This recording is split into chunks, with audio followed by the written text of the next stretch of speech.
Welcome on in. Come on in. It's another episode from the Critics Collective. Before we go ahead and ring that bell, welcome to another episode of the 1, 2, 3 count. The 1, 2, 3 count is a show where we talk about topics or things that's near and dear to our heart, topical items, things that have to do with wrestling, but not just WWE, not just the big brands. We talk about some of the other brands. We talk about indie, whatever grabs our attention. If there's anything in wrestling that is grabbing your attention, go ahead and let us know in the comments. Reach out to us if you want to join the show. Maybe you want to be a talking head, long term or short term. Hit us up. We love to have collective discussions with each and every one of you. And if you're like, let's say you're new, you're like, hey, don't you guys talk about other stuff? I didn't know you talked about wrestling.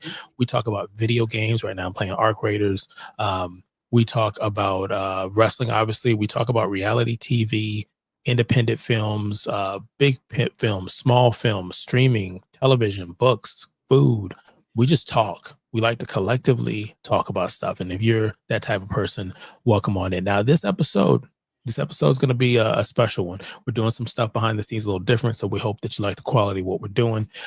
We've got a nice wedding that's coming up between Jessica and Eddie as they go ahead and tie the knot. So we both like to give our blessing, not our blessing. We're not saying like, hey, don't you dare. We're just saying, hey, congratulations. Love it. It's great. But with that being said, hit the subscribe button, like, follow, and comment for more. Now, today's show is a loaded potato. It's almost always a loaded potato, regardless how you put your fixings in your loaded potato. We're talking TNA Nonstop Wrestling. We're talking about our Mount Rushmore. Okay, so Manny's going to give you his honorable mentions, and then he's going to tell you who is chiseled in stone. And then after that, the Dad Panther, Ron, aka Mr. Showtime, is going to do what he always does, and I'm going to perform every night 5-star bangers. I'm going to give you my 4 that are chiseled in stone, and it is going to be it. Don't miss it, damn it. Don't go nowhere. You shouldn't go nowhere. Now, with that being said, Manny, what do you got? What are we looking like? Who's honorable mention for you? As far as my honorable mention, I'm going to start off with the one and only Jeff Hardy. Yeah. He played as far as bringing his fan base to that's not Jeff Hardy. I just realized right now. I was thinking, yeah, that's my boy right there, Jeff Hardy. Live television, y'all. Live television. Jeff so Hardy.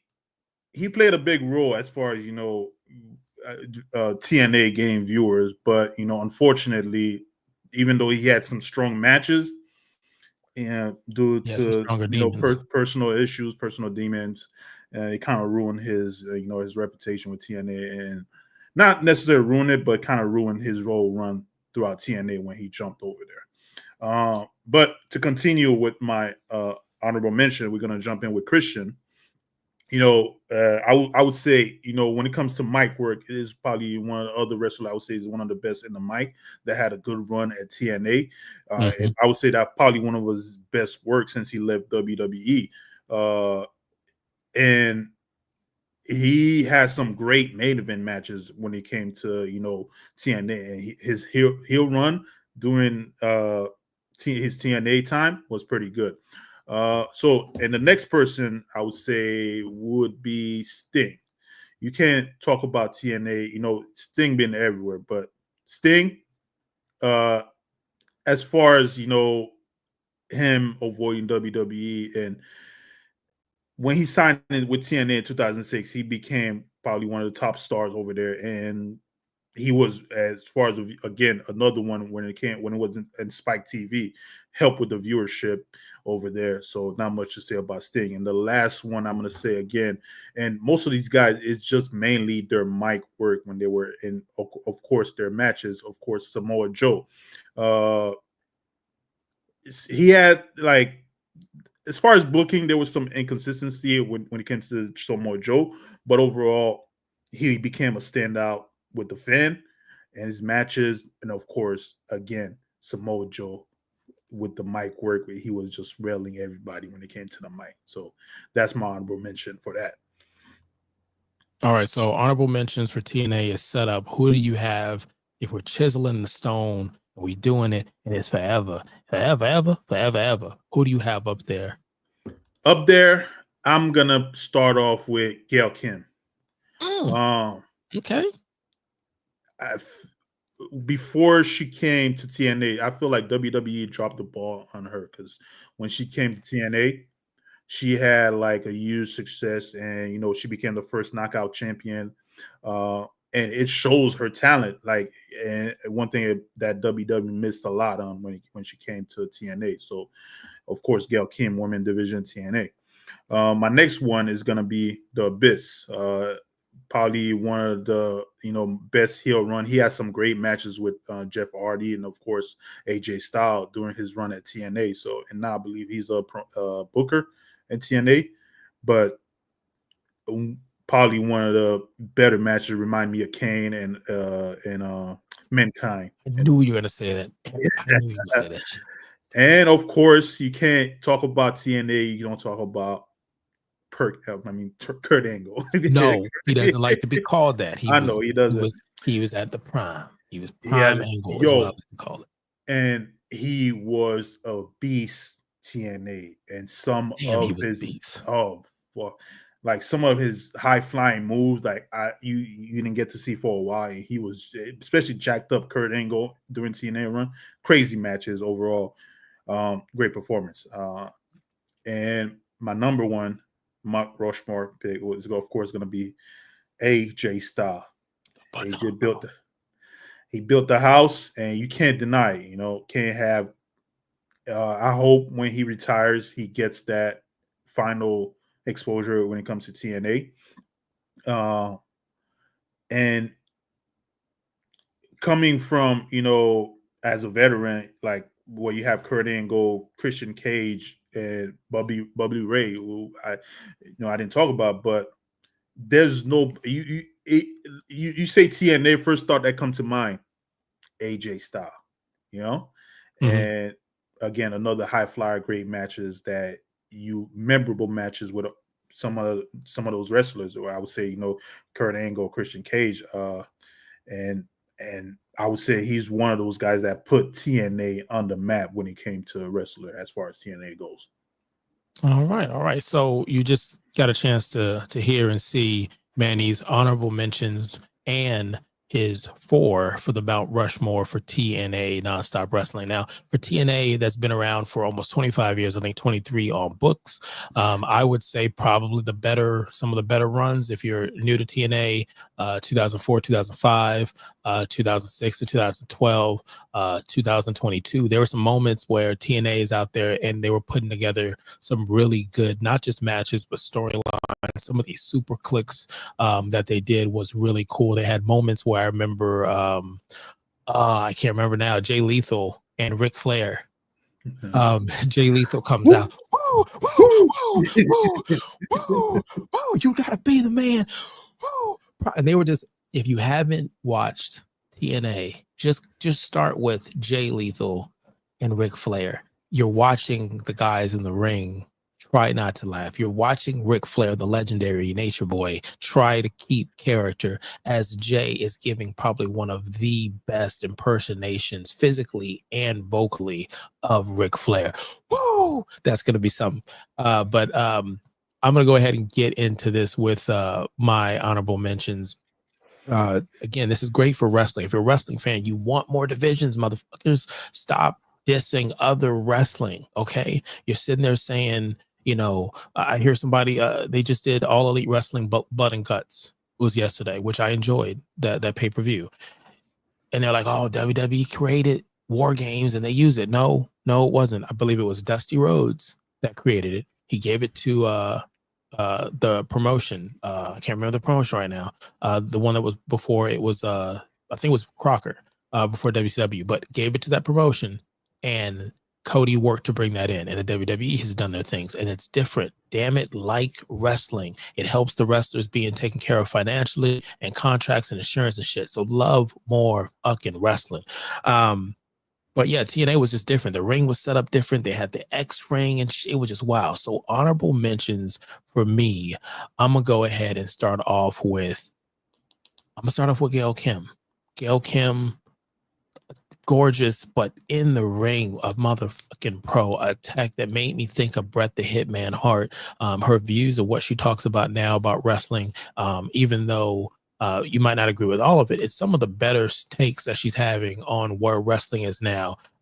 She's helped TNA behind the scenes after she was running. She's done a lot of other stuff behind the scenes. I hope she's still doing shit in wrestling now because it's in good hands wherever she's at, in my opinion. The other person I would say would be an honorable mention for me would probably be Jeff Jarrett. I know I glimpsed at it earlier when I hit the wrong button for Jeff, but it's still the hands. It's just it's a different hands. Jeff Jarrett helped start TNA early on, and so it's really impactful for me to just say, look, he helped do it. He was doing it out there as an older guy. His it's not necessarily his best wrestling. Got to catch him younger for that.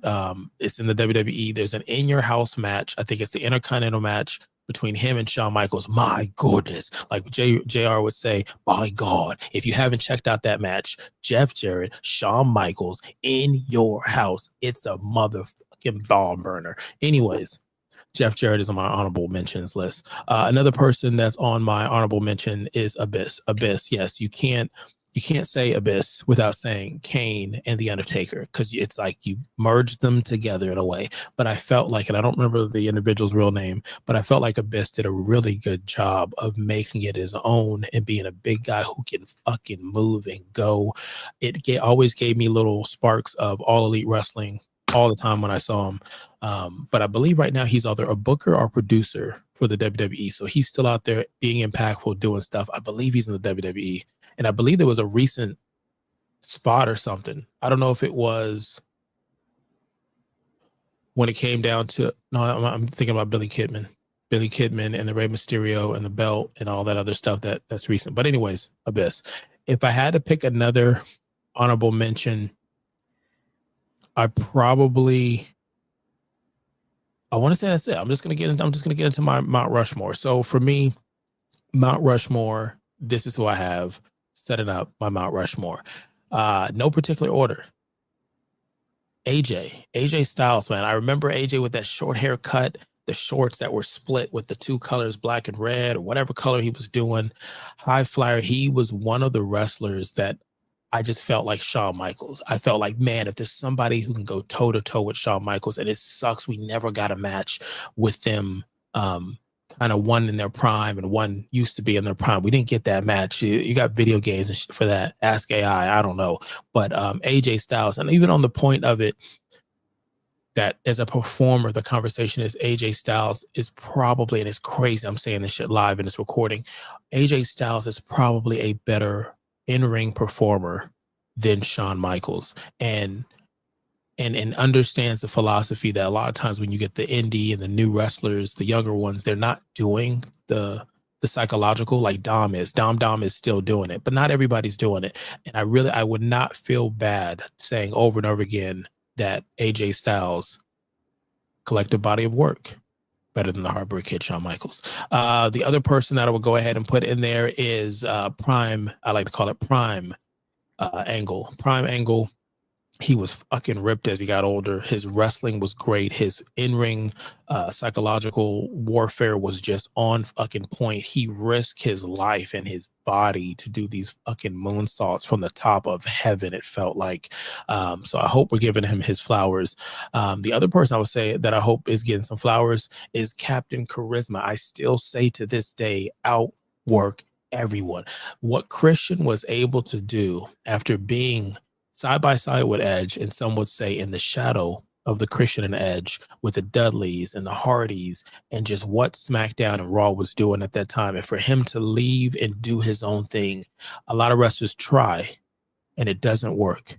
The gimmick just doesn't stick. I could say wrestlers, but I'm not. But he made it work. His in-ring skills and his mic, it was always there. He did a really good gimmick that I felt like was a little bit of what we saw from Captain Charisma, and he excelled on. He made it edgier, and you're seeing kind of that with All Elite, where he's coming out there and talking about people's dads and how they're dead. But as a Dad Panther, I digress. Christian Cage needs his motherfucking flowers. Now, the other one that I would say Mickie James. I would say Mickie James. I would carve in stone a lot for this woman, but I would carve in stone Mickie James, and the reason why that is similar to Gail Kim. They took wrestling in a different turn. It wasn't just the outfits and sexy. It was talking on the mic.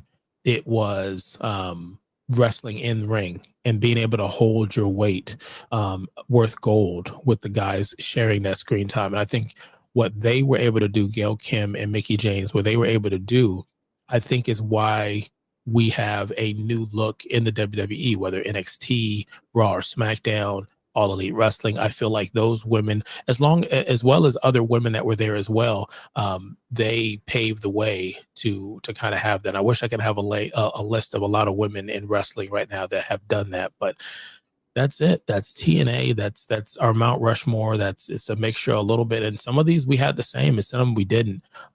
I might have forgot one of my honorable mentions, but I'm sure it was one of the ones that you had as well. So, with that being said, hit the subscribe button, like, follow, and comment for more. Here at the Critics Collective. You could have been anywhere in the world and you chose to be here with Manny and Ron, and we appreciate that. Until next time.